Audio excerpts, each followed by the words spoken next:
രാഹുൽ ഗാന്ധി ഇവിടെ വന്ന് നേരിടുന്നത് ആനി രാജയാണ്.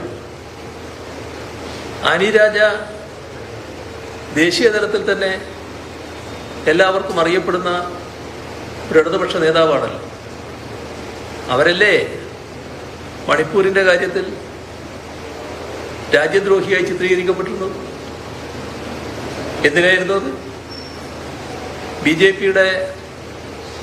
പി ഗവൺമെൻറ്റിൻ്റെ തെറ്റായ നടപടികൾക്കെതിരെ ശക്തമായ നിലപാടെടുത്തുകൊണ്ടല്ലേ.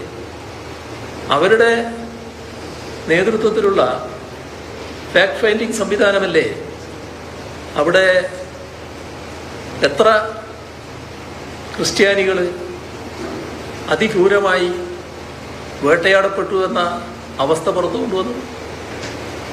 എന്താണ് രാഹുൽ ഗാന്ധിക്ക് അന്നേരമുള്ള റോൾ? അവിടെ എന്തെങ്കിലും റോള് പറയാനുണ്ടോ ഈ കാര്യത്തിൽ?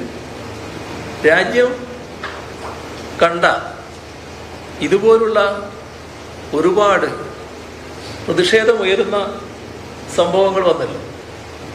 ആ സംഭവങ്ങളിൽ എല്ലായ്പ്പോഴും ആനി രാജയെ കാണാനുണ്ടല്ലോ. എന്നാൽ കോൺഗ്രസിൻ്റെ വളരെ പ്രധാനപ്പെട്ട നേതാവ് രാഹുൽ ഗാന്ധിയെ അത്തരം സംഭവങ്ങളിൽ കാണാൻ കഴിയുന്നുണ്ടോ?